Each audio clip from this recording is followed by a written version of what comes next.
जहां एक पत्नी ने अपने यूट्यूबर प्रेमी के साथ में मिलकर अपने पति की हत्या कर दी। पति एक दिन काम से आता है घर में और घर में आने के बाद में देखता है कि वहाँ पर कोई आया हुआ है। जैसे वो दहलीज पर कदम रखता है, कमरे पे जाता है, तो वहाँ पर उसकी पत्नी किसी दूसरे मर्द के साथ में आपत्तिजनक हालत में दिखाई देती है। लेकिन पति को शायद ये अंदाज़ा नहीं रहा होगा कि उनके गालियों के बजाय वो लोग कुछ और योजना बनाएंगे।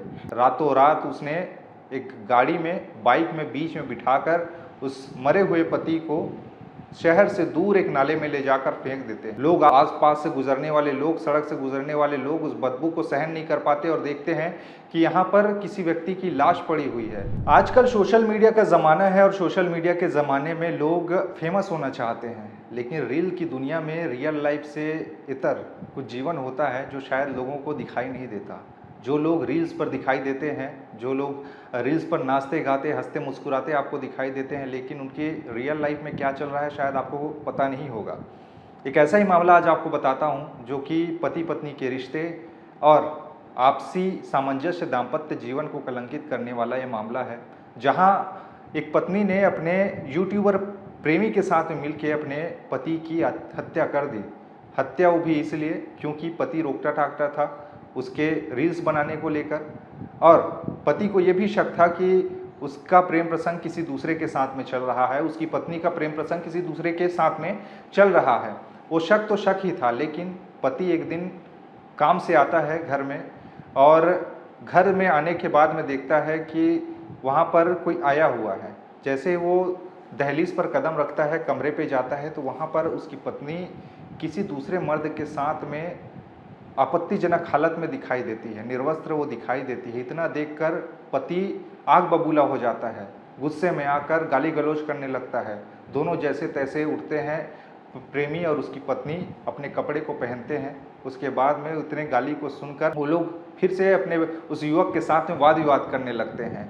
भला कौन पति चाहेगा कि उसकी पत्नी किसी दूसरे के साथ में उसके आँख के सामने में संबंध बना रही हो किसी दूसरे मर्द के साथ में। किसी भी पुरुष प्रधान समाज में कहिए या फिर हमारे देश में कहिए, किसी भी पति को ये नागवारा गुजरेगा, और उस पति ने वहाँ पर गालियाँ देना शुरू कर दिया। लेकिन पति को शायद ये अंदाज़ा नहीं रहा होगा कि उनके गालियों के बजाय वो लोग कुछ और योजना बनाएंगे।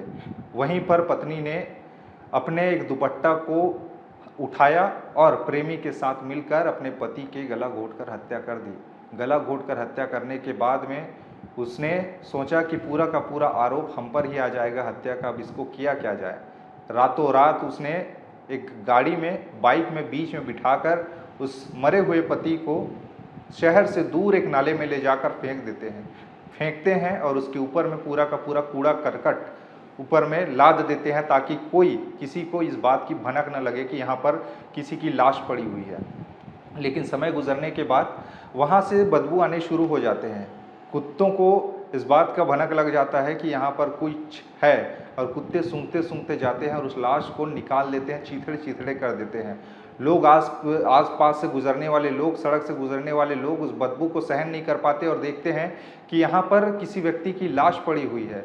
तब तक पुलिस मामले की एक जाँच कर रही होती है, जिसमें उसके घर वाले, जो युवक के घर वाले हैं, गुमशुदगी का रिपोर्ट दर्ज कराते हैं, और पुलिस उसी को ढूंढ रही होती है। और पुलिस को इनपुट मिलती है कि एक लाश एक नाले में मिली है जहां से बदबू आ रही है। पुलिस निशानदेही पर पहुंचती है और देखती है कि यहाँ पर एक लाश मिली। तब तक वो लाश सड़ गल चुकी थी, लेकिन परिवार वाले पुष्टि करते हैं कि उन्हीं के बेटा है। उसके बाद में मामले का खुलासा होता है। इधर पुलिस उस मामले को हत्या के एंगल से जांच कर ही रही होती है, उधर पत्नी भी रो रो कर परेशान हो रही होती है कि उसका पति इस दुनिया में नहीं रहा।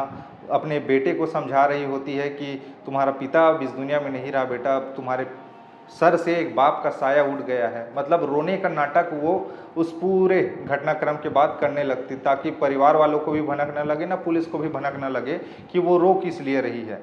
लेकिन परिवार वालों को पहले से ही शक था उस महिला पर, क्योंकि उसका पति, जो उसका बेटा था, वो बार बार उससे कहता था कि तुम रील्स मत बनाया करो, बनाती हो तो अपने कमेंट को ऑफ रखा करो, क्योंकि गंदे गंदे कमेंट तुम्हारे पे आते हैं, ये मुझे देखकर अच्छा नहीं लगता। भला कौन पति चाहेगा कि उसकी पत्नी के ऊपर इतने गंदे गंदे कमेंट लोग करें, उसके अंग को लेकर उनके शरीर की बनावट को लेकर दुनिया भर की कमेंट करे और उसे एक पति भला कैसे सहन करता है, इसी को लेकर। और पुलिस को बार बार उसके परिवार वाले, लड़के के माँ बाप ये कहते कि उसकी जांच कराइए, उसकी पत्नी से पूछताछ करिए, क्योंकि इनके बीच में बहुत वाद विवाद की स्थिति रहती थी। इसी के बाद में भला पुलिस वाला कैसे उस पत्नी से पूछताछ करती, क्योंकि वो तो विलाप में डूबी हुई थी, पति के वियोग में डूबी हुई थी। लेकिन जैसे तैसे करके परिवार वालों के कहने पर पुलिस पूछताछ करती है और महिला को हिरासत में लेकर कड़ाई से पूछताछ करती है। इसी दौरान जिस रास्ते पर उसका युवक का शव मिला था, उसी रास्ते के सीसीटीवी कैमरे खंगाले जाते हैं। तभी उनका माथा ठनकता है कि एक बाइक पर 3 लोग जा रहे होते हैं, जिसमें बैठा था बीच में जिस युवक की हत्या हुई थी उसकी, और पीछे में एक महिला बैठी हुई थी और आगे जो गाड़ी चला रहा था वो। लेकिन जब वो लोग उसी रास्ते से वापस लौटे तो 2 लोग वापस लौटे, महिला और जो बाइक चालक था वो लौटे, लेकिन एक युवक उसमें नहीं था। तब पुलिस को पता चलता है कि इसकी हत्या हुई। ये जो मामला सामने आया है ये है हरियाणा के भिवानी जिले से, जहाँ पर एक महिला जो काफ़ी ज़्यादा इंस्टाग्राम पर वायरल थी, जिसको लोग देखते थे, उसके फॉलोअर्स भी 35,000 से भी ज़्यादा के उसके फॉलोअर्स हैं, और वो इंस्टाग्राम पर लगातार रील बनाती थी, देखती थी, लोग उसको देखते थे, और जिसके चलते उनका दायरा बढ़ता रहा, लगातार फेम मिलता रहा, और इसके चलते वो महिला लगातार रील बनाती थी, लोगों को दिखाती थी, अपने गानों में ठुमके लगाती थी, जिससे लोग पसंद भी करते थे। लेकिन उसी पर कई लोग कमेंट भी करते थे अनाप शनाप, और ये देखकर पति जो है परेशान रहता था, और इसी के चलते पत्नी को बार बार बोलता था कि तुम रील या तो मत बनाओ, या बना भी रही तो अपने कमेंट, अपने मैसेजेस को डिसेबल रखो, ताकि कोई कमेंट ही मत करे।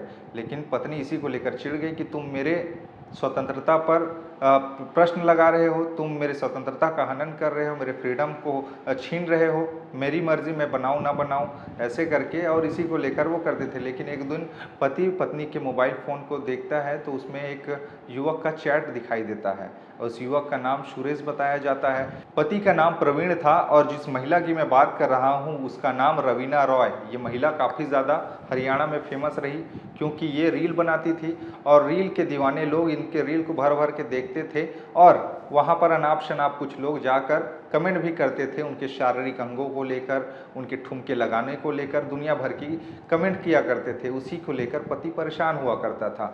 इन दोनों के बीच में रवीना और जो प्रवीण की शादी है 2017 में हुई। 2017 में शादी होने के बाद में 3 साल बाद इनका एक छोटा सा बच्चा भी हुआ, जिसका नाम उन लोगों ने मुकुल रखा। 6 साल का उसका बेटा मुकुल उन्हीं के साथ रहता, उन्हीं के परिवार में रहता। लेकिन पति पत्नी के बीच में जो दूरियां थी वो बढ़ती गई, वो भी एक रील के नाम लेकर। और इधर पत्नी के कुछ लोग तारीफ भी करते थे उसके शारीरिक बनावट को लेकर, तो वो महिला रवीना राव प्रफुल्लित हो जाती थी कि उसका तारीफ कर रहे हैं लोग, उसके कमेंट कर रहे हैं। तो इसी दौरान एक सुरेश नाम का व्यक्ति उसके बार बार कमेंट करता था, और उसी के साथ में उनका चैटिंग होने लगा। सुरेश धीरे धीरे करके उसके साथ में करीबियाँ बढ़ाने लगा, और कमेंट के माध्यम से, चैट के माध्यम से उसके हर एक वीडियो पर कमेंट करता था, और जिसके बाद में महिला उसके ऊपर आकर्षित हो गई।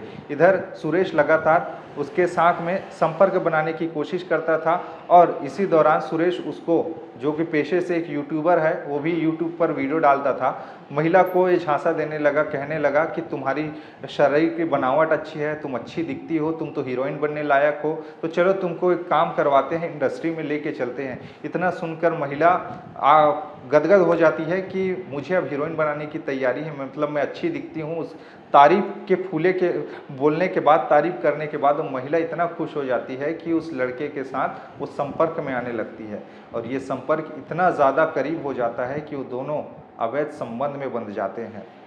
इस बात की भनक हल्की फुल्की प्रवीण को लग चुकी थी, और प्रवीण पेशे से ट्रक ड्राइवर था, ऑटो चलाता था बाद में जाके, और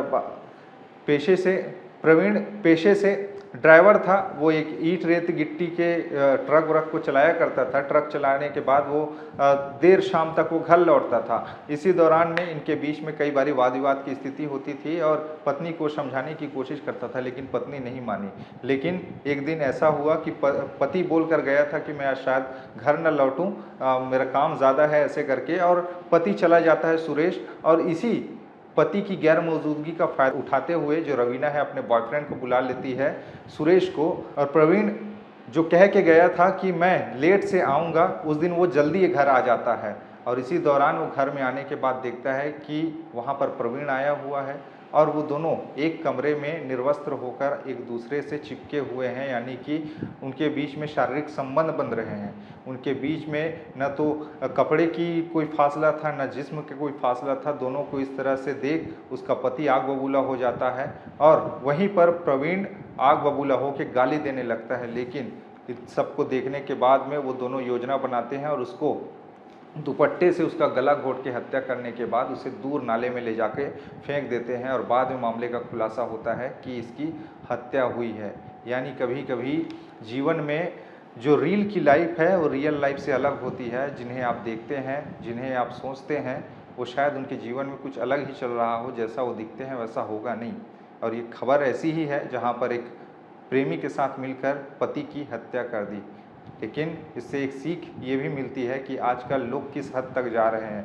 आज अधिकतर लोग कहते हैं कि महिलाएं बिगड़ रही हैं, लेकिन महिला को बिगाड़ने वाला पुरुष भी होता है। अगर वो सुरेश उसके निजी जीवन में दखल नहीं दिया होता, उसके जीवन के बारे में वो अगर नहीं कहा होता कि तुम ऐसी दिखती हो वैसी दिखती हो, तो शायद ये नहीं होता। और सोचने समझने वाली बात ये भी है आज के समाज के लिए, अगर आपके बाल बच्चे हो गए हैं, आप वैवाहिक जीवन में हैं, तो इन सबसे दूर रहिए। अगर परिवार वाले अगर रोका टाकी कर रहे हैं तो ये समझ कर चलिए कि आपकी भलाई के लिए ही रोक टोक कर रहे हैं, ना कि आपके स्वतंत्रता का हनन करने के लिए वो कह रहे हैं। लेकिन अब रील की लाइफ, क्या अब वो जो महिला रवीना राव है वो क्या अब रील बना पाएगी जेल में रहकर?